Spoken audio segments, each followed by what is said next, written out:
السلام علیکم، میرا نام محفوظ چودھری ہے اور میرا سوال ہے کہ میں کل مسجد میں گیا ہوا تھا شہید کانفرنس میں، تو وہاں پہ مولانا صاحب کہہ رہے تھے جتنے حاضرین آپ لوگ جمع ہیں یہاں پہ یہ سارے امام حسین وغیرہ کے بہت قریب ہیں. تو میں نے سوچا آپ سے یہ سوال کیا جائے کہ یہ جو شیعہ حضرات ہیں جو پیٹتے ہیں، آیا وہ ہم سے زیادہ نزدیک ہے کہ ہم نزدیک ہیں؟ اچھا، یہ سوال ہے. صحیح.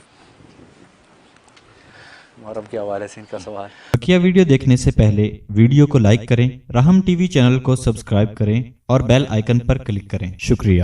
جی ماشاءاللہ محرم کے حوالے سے آپ نے جو اچھا سوال کیا ہے کہ آپ مولانا صاحب کا بیان سن رہے تھے اور انہوں نے فرمایا کہ آپ حضرات امام حسین علیہ السلام کے بہت قریب ہیں. تو آپ فرما رہے ہیں کہ مجھے یہ شبہ ہوا کہ وہ ہم زیادہ قریب ہیں امام حسین کے یا وہ شیعہ حضرات جو پیٹتے ہیں وہ زیادہ قریب ہے، جو ان کے لیے روتے ہیں دھاڑے مارتے ہیں وہ زیادہ قریب ہیں. تو آپ نے اچھا سینسیٹیو سوال کیا ہے. تو جواب یہ ہے کہ اگر دونوں بھی قریب ہوں تو حرج کیا ہے؟ دونوں بھی قریب ہو تو حرج کیا ہے؟ اس لیے کہ ایک محبوب کے ارد گرد تو کئی عاشق ہو سکتے ہیں، ہم بھی ان کے عاشق ہیں وہ بھی ان کے عاشق ہوں تو کوئی مذاکرہ نہیں ہے، دونوں قریب ہیں. اب وہ الگ بات ہے کہ اللہ تبارک و تعالیٰ کے کس کی قربت قبول ہوتی ہے، کیونکہ فیصلہ وصول پر نہیں ہے قبول پر ہے. وصول کہتا ہے پہنچ جانا، محبوب کے قریب پہنچ جانا، اس کو وصول کہتے ہیں. اور قبول ہو جانا یہ اگلا مرحلہ ہے کہ محبوب نے قبول بھی کر لیا. تو وصول تو دونوں کو اگر ہو بھی گیا، اب دیکھو بیت اللہ سب پہنچ جاتے ہیں، اللہ کے گھر تک وصول سب کو ہو گیا، لیکن اب اللہ نے قبول کس کس کو کیا ہے؟ وہ سب کو قبول نہیں کیا، اس میں چند ایک کو قبول کیا ہوتا ہے. بالکل اسی طریقے سے تو قریب تو ہم دونوں پہنچ گئے، لیکن اس محبوب کے ہاں قبول کون ہوا یہ ایک اگلا سوال ہے. اور جو پردہ خفا میں ہے وہ تو کل روز قیامت میں فیصلہ ہوگا کہ امام حسین علیہ السلام جیسی محبوب شخص ذات کے پاس جو عاشقان جو حسین پہنچے ہیں ان کے ہاں قبول کون ہوا. تو وصول سب کا ہو گیا ہے، قبول کا فیصلہ اللہ کے ہاں ہوگا. پہلی بات تو یہ. اور دوسری بات یہ ہے کہ جو وہ قریب ہونے کے لیے پیٹنا ضروری نہیں ہے. اب وہ ان کے پیٹنے اور رونے دھونے سے آپ نے سمجھ لیا کہ یہ لگتا ہے ہم سے زیادہ قریب ہیں. تو پھر تو آپ کو قرآن کریم میں سورہ یوسف پڑھ کے اندازہ ہونا چاہیے کہ یوسف کے جو بھائی رو پیٹ رہے تھے وہ یوسف کے زیادہ قریب تھے. کیا خیال ہے؟ یوسف کے زیادہ قریب ہونے چاہیے تھے کیونکہ یوسف کے لیے وہ رو رہے تھے نا. قرآن کہہ رہا ہے تو نص قطعی ہے، لیکن آپ کو یہ بھی پتا ہے اس کے اندر کہ وہ یوسف کے قریب نہیں تھے، بہت دور تھے، لیکن رو رہے تھے سب سے زیادہ. وہ یعقوب سے بھی زیادہ رو رہے تھے، یعقوب کو تو پتہ ہی کچھ نہیں تھا، تو لیکن قریب یعقوب نکلا، بھائی نہ نکلے. ٹھیک، تو لہذا رونا پیٹنا قریب ہونے کی دلیل نہیں ہے. اور دوسری بات یہ ہے کہ قرآن کریم میں اللہ تبارک و تعالی نے نبی کے بارے میں فرمایا النبی اولیٰ بالمؤمنین من انفسہم، کہ نبی جو ہے وہ ایمان والوں کے ان کی جانوں سے بھی زیادہ قریب ہے. نبی ہماری اپنی جانوں سے بھی زیادہ قریب ہے. تو نبی ہمارے اتنے قریب ہے، ہماری جانوں سے بھی زیادہ قریب ہے، لیکن نبی ایمان والا صحابی آپ کے سامنے مرتا رہا تو آپ اس طرح دھاڑے مار کے تو نہیں روئے. تو اس کا مطلب کیا بات ہے؟ نبی قریب نہیں تھا.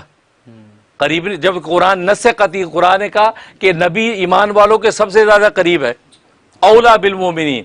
لیکن وہاں صحابہ کتنے فوت ہوئے کہ جن کو آپ نے اپنے ہاتھوں سے دفنایا، کتنے شہید ہوئے، شہداء بدر شہید ہوئے، آپ نے وہاں پر جو ہے ان کو دفنایا ہے. لیکن آپ جو اس طرح دھاڑے مار کے نہیں روئے. اپنے بیٹے کو کی جو ہے جسد ماری گود میں لے کے آپ کے آنسو بس ٹپک رہے ہیں. ایسا چیخ چلاٹ آپ نے نہیں کیا، گریبان پھاڑ دیا، زخمی کر لیا، آگ کے انگاروں پہ لوٹ پوٹ ہونے لگے، خدا نہ خاص ایسا تو نہیں کیا. لیکن قرآن کہہ رہا ہے قریب سب سے زیادہ وہی ہیں. تو اس کا مطلب قریب رونا دھونا یہ قریب ہونے کی دلیل نہیں ہے. ایک بات. اور یہ تیسری بات کہ اس محبوب کے پاس وصول تو ہو گیا دونوں کا، سنیوں کا بھی اور شیعوں کا بھی، لیکن امام حسین کی طرف سے قبول کس کو نصیب ہوگا؟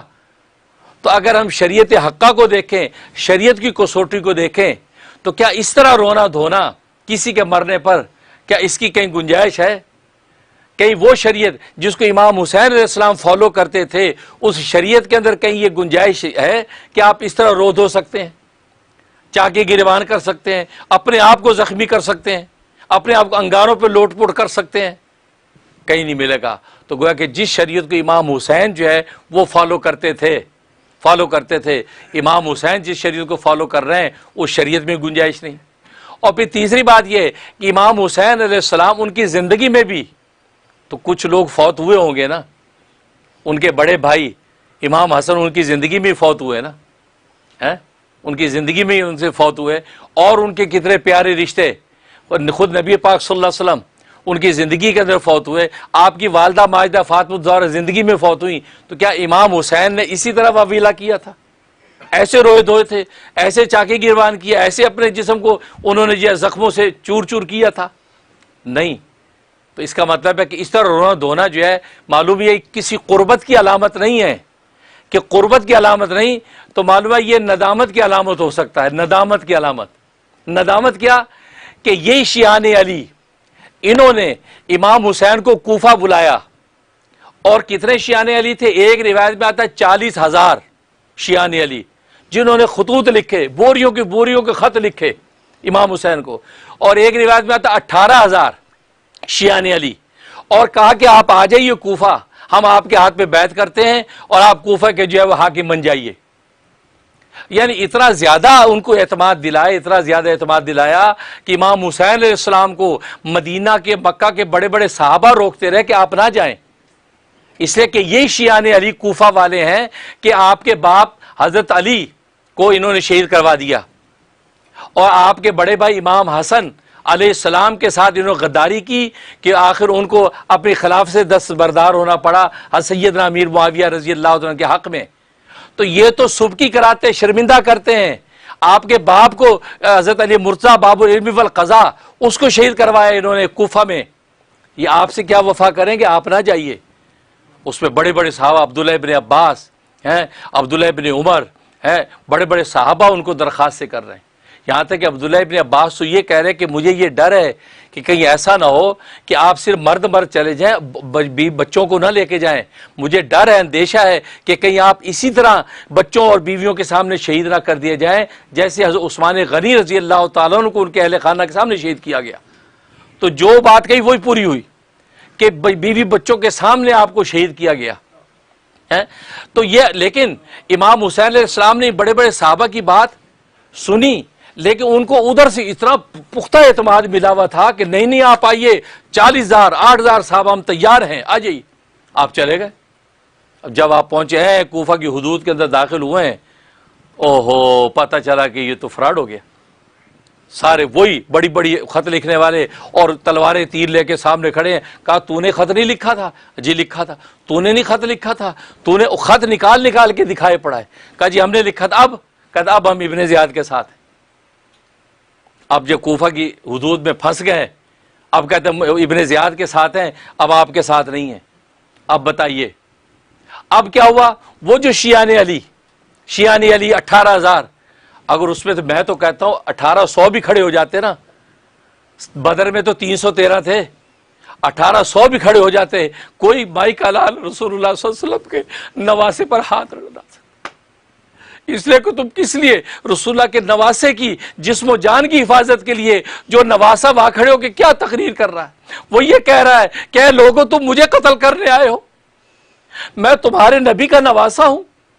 اور فرماتے ہیں کہ روئے زمین پر اگر عیسیٰ علیہ السلام کا گدھا زندہ ہوتا تو عیسائی قیامت تک اس گدھے کی خدمت کرتے، میں تو تمہارے نبی کا براہ راست نواسا ہوں۔ اس وقت روئے زمین پر کسی نبی کا کوئی نواسا موجود نہیں ہے، میں اکیلا واحد نواسا ہوں جس کے ہونٹوں نے رسول اللہ کے ہونٹوں نے چوما ہے، جس کی باہوں نے رسول اللہ کی باہوں نے مجھے باہوں میں لیا ہے، اور مجھے جو ہے نبی نے اپنے جسم کا ٹکڑا کہا ہے۔ تمہارے نبی کا واحد میں ہی صرف نواسا رہ گیا ہوں اور تم مجھے قتل کرنے کے لیے آئے ہو۔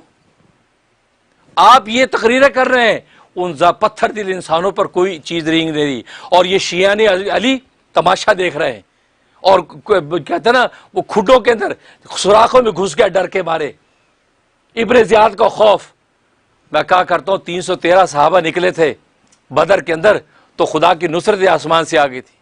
فضائے بدر پیدا کر فرشتے تیری نصرت کو اتر سکتے ہیں قطار اندر قطار۔ اب بھی اگر یہ 18,000 یا 1800 نکل آتے کہ جان کا نظرانہ دے دیں گے، ہماری لاشوں کے اوپر سے گزرو گے لیکن حسین کے اوپر کوئی ہاتھ نہیں ڈالے گا، یہ اگر اٹھ جاتے تو ابن زیاد کی مجال نہیں تھی کہ امام حسین علیہ السلام کو اس طریقے سے وہ شہید کر سکتا۔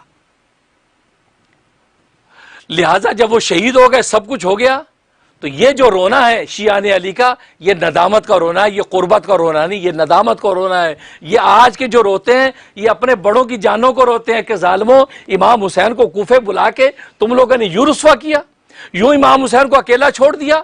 یہ اپنے بڑوں کی ندامت پر روتے ہیں، یہ شرمندگی میں روتے ہیں، کیونکہ رونا ندامت کا بھی تو ہوتا ہے، صرف قربت ہی کا تو نہیں ہوتا۔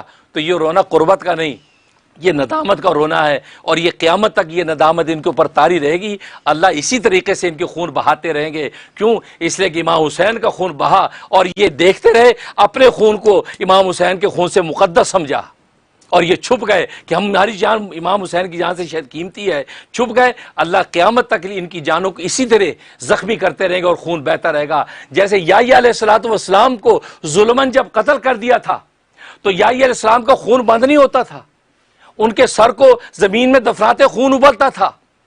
پریشان ہو گئے، یار اتنا خون نکل رہا ہے، خون بند نہیں ہو رہا، کیا کریں؟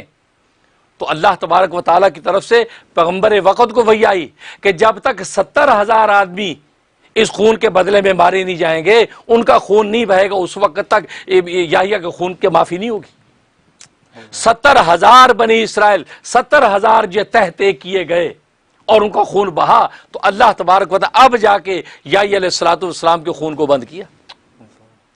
تو یہ جو خون شیعوں کا بہتا ہے، یاد رکھو یہ قربت کا نہیں، یہ ندامت کا رونا ہے، ندامت کا خون ہے، اور یہ جو ہے دنیا میں بھی آگ کا مزہ چکھتے رہیں گے، اور قیامت تک اسی طریقے سے یہ خون بہتا رہے گا، کیونکہ حسین کے خون کا ایک قطرہ اتنا قیمتی ہے کہ پوری امت کا اگر خون ایک طرف رکھ لیں وہ ایک قطرہ بھاری ہو جاتا ہے۔